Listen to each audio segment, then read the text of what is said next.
भगवान ने, भगवती माँ ने, जगदम्बा जगजननी माँ परमेश्वरी ने सबके भीतर बहुत सारी गुणवत्ता, शक्ति, सामर्थ्य और अनेक अनेक प्रकार की गुण संपदा दी है। यदि आप उनका उपयोग नहीं करते, उनको जगाते नहीं, उनको संभालते नहीं, तो वो सब सोई रह जाती हैं और फिर बिना प्रयोग की गई चीजें दुनिया से हम ऐसे ही लेकर चले जाते हैं। उससे भी ज्यादा विचित्र नियम ये है, जिस चीज को आप संभालते नहीं वो चीज खो जाती है, जिसको आप जगाते नहीं वो सो जाती है, जिसको आप अपने भीतर बढ़ाते नहीं वो घट जाती है। समझ रहे हैं ना सभी लोग? जो गुण आप अपना संभालोगे नहीं वो खो जाएगा, बढ़ाओगे नहीं तो घट जाएगा, जगाओगे नहीं तो सो जाएगा। पर हम इतने आलस्य वाले लोग हैं, फालतू में बिजी। जहां बिजी होना चाहिए वहां व्यस्त होने को तैयार नहीं, क्योंकि जिसमें जोर पड़े दिमाग पर वो काम करेंगे नहीं। जिसमें शरीर से कुछ हरकत करनी पड़े वो कुछ भी नहीं करेंगे, क्योंकि जब तक भीतर आग नहीं लगती, हमारे भीतर से ये जागेगा नहीं कि नहीं मुझे ऐसे नहीं रहना, भीड़ का हिस्सा नहीं बनना, भेड़ बकरी बनकर नहीं जीना, मैं कुछ खास हूं, मैं औरों से अच्छा हूं, मैं बेहतर हूं और बेहतर होने की स्थिति में जा रहा हूं,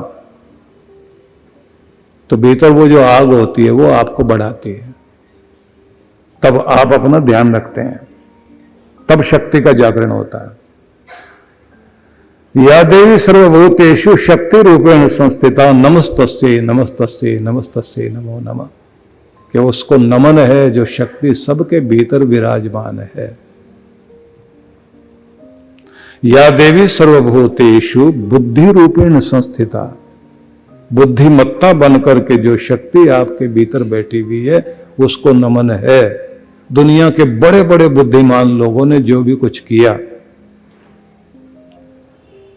आप समझिए कि अभी जैसे आपके स्थान की दूरी को नापने के लिए किलोमीटर वगैरह है ना, कपड़ा उपड़ा नापते हैं मीटर है, और टेम्परेचर को नापने के लिए थर्मामीटर है, द्रव्य को नापने के लिए लीटर है, ऐसे ही आसमान में दूरी को नापने के लिए प्रकाश वर्ष है। एक सेकंड में लाइट कितने दूर जाती है? 1,86,000 माइल, किलोमीटर नहीं माइल। एक सेकंड में इतनी दूर जाती है। एक साल में कितनी दूर जाएगी? तो उसको एक प्रकाश वर्ष बोलते हैं। तो अभी इन्होंने एक पृथ्वी खोजी है जिसके लिए वो कहते हैं 10 करोड़ प्रकाश वर्ष मनुष्य को लगेंगे वहां तक जाने में। लेकिन वो जगह ऐसी है जैसे ये धरती है। अब इतना बड़ा खर्चा किया जा रहा है, अमेरिका अपनी कोशिश कर रहा है, सारी बुद्धिमत्ता लगी हुई उधर की तरफ। मतलब आदमी जो है आसमान को ऐसे नापने में लगा हुआ है, इतनी बड़ी बड़ी दूरबीनें लगा रखी हैं, उससे बिल्कुल इतना पास दिखाई देता है आसमान। और आसमान कैसा? जिसमें सारे ग्रह नक्षत्र गेंद की तरह हैं, ऐसे चमकते हुए, सब अपनी अपनी कक्षाओं में अपने अपने ट्रैक में घूम रहे हैं तेजी के साथ, और सबके अंदर अपनी एक चुंबकीय शक्ति है। तो वो दूसरों को अपनी तरफ खींच रहा, दूसरा अपनी तरफ खींच रहा, इस तरह से सब स्थिर हैं। मतलब सब गिर नहीं रहे और कोई किसी के कक्षा में, किसी के ट्रैक में नहीं आ रहा, एक्सीडेंट नहीं हो रहे। वो आदमी के पास बुद्धिमत्ता है। अब वो भी तो इंसान है ना जो नाप रहे हैं बैठ के वहां। अभी तो आप छोटी छोटी एप्लीकेशन से ही आश्चर्य करते हैं कि अब आपको मीटर लेकर के दूरी नापने के लिए खेत नापना हो ना, आप अपनी फ़ोन के अंदर एप्लीकेशन डाउनलोड करिए, यहाँ से बटन दबाइए, वहाँ तक ऐसे करिए खींच के, वो बता देगा यहाँ तक, जहाँ तक आप लाइट ले जा रहे हैं वहाँ तक इतने मीटर है। फिर आप चौड़ाई नाप लीजिए। फिर आप कहेंगे कागज़ पे मैं तो भूल गया, कागज़ पे आए तो आप जो है उसको सेव करिए, वो आ जाएगा उसमें इतना इतना था। फिर आप कहेंगे मैंने तो इसमें से जो डिजाइन करना है इसको, तो वहीं बैठे बैठे अपना पेन लेके डिजाइन करिए, उसमें नोट करिए, और डिजाइन करके आप जो है कोई उसके अंदर अलग से कोई बिल्डिंग खड़ी करनी है तो कहीं से ला करके वो भी वहीं रख लीजिए थोड़ी देर में। सब आसान कर दिया ना। आदमी की बुद्धिमत्ता ही तो है। एक व्यक्ति ने, एक बच्चे ने बैठ करके अपना दिमाग लगाया कि माएँ जो है चिंता करती रहती हैं कि मेरे बच्चे ने खाना खाया नहीं खाया, वो बस में चढ़ा नहीं चढ़ा, फिर जो है स्कूल में पढ़ने के बाद में फिर वापस बस में चढ़ के वो चला और अभी वो कहाँ है, तो एप्लीकेशन बना दी। ऐसा सेंसर जो है बच्चे के टिफिन में भी लगा दिया, उसके स्कूल बैग में भी लगा दिया, और वही सेंसर जो है वो बस में भी लगा हुआ है। अब आप अपना फोन खोलेंगे तो आपको लगेगा बस आ गई है, मेरा बच्चा चढ़ गया है। अब उसका जब वो टिफिन खोलेगा तो वो भी पता लग जाएगा, बस्ता खोलेगा वो भी पता लग जाएगा। वो बुद्धिमत्ता है ना, आप उपयोग करोगे तभी तो काम आएगी, नहीं तो बैठ करके हुक्का बनाओगे ना। दूसरों ने तो जो है वो स्टीम इंजन बनाया था, हमने हुक्का बना लिया बैठ के। तो आपके पास में बुद्धिमत्ता है। या देवी सर्वभूतेषु बुद्धि रूपेण संस्थिता, नमस्तस्यै नमस्तस्यै नमस्तस्यै नमो नमः। उस शक्ति को, उस बुद्धिमत्ता को प्रणाम जो भगवान ने, भगवत्ता ने आपको दी है, इसका उपयोग करो भाई। आपके पास में भगवत्ता ने, उस महाशक्ति ने एक शक्ति दी है बुद्धिमत्ता की। केंद्रित होइए, फोकस कीजिए, अपनी बुद्धिमत्ता को जागृत कीजिए, उसको सही तरफ लगाइए। अब जो है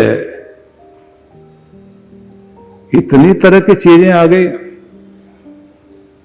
आर्टिफिशियल इंटेलिजेंस पर काम हो रहा है ना। मनुष्य के चेहरे पर 41 हाव भाव आते हैं, इमोशन का जो प्रभाव आता है।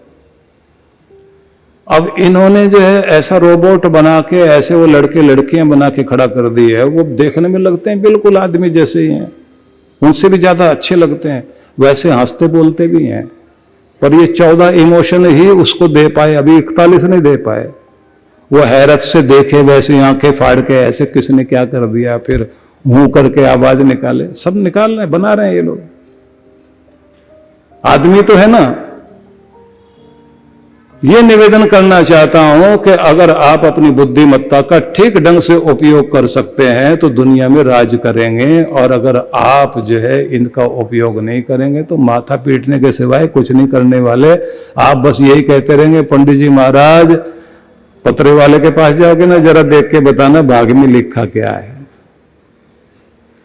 अब वो भी जब हाथ पकड़ता है तो क्या कहता है, वो कहता है यहां जो लिखा हुआ है वो तो भगवान ने लिखा है, लेकिन ये जो आगे उंगलियां ये तुम्हें लिखने के लिए दी गई हैं कि पहले अपनी उंगलियां चलाओ, अपना कर्म लिखने वाले बन जाओ। भाग्य में कुछ भी लिखा हुआ हो, ठीक हो सकता है, भाग्य बाद में है, उंगलियां पहले हैं। लकीरें तो यहां है ना हथेली में, उससे पहले तो उंगलियां है ना। ये 10 उंगलियां दुनिया के हजारों काम करती हैं इकट्ठी मिल जाए तो। और अगर इनको चलाना नहीं चाहते और भाग्य के भरोसे बैठना चाहते हो तो फिर तो माथा पीटने के सिवाय बचेगा कुछ।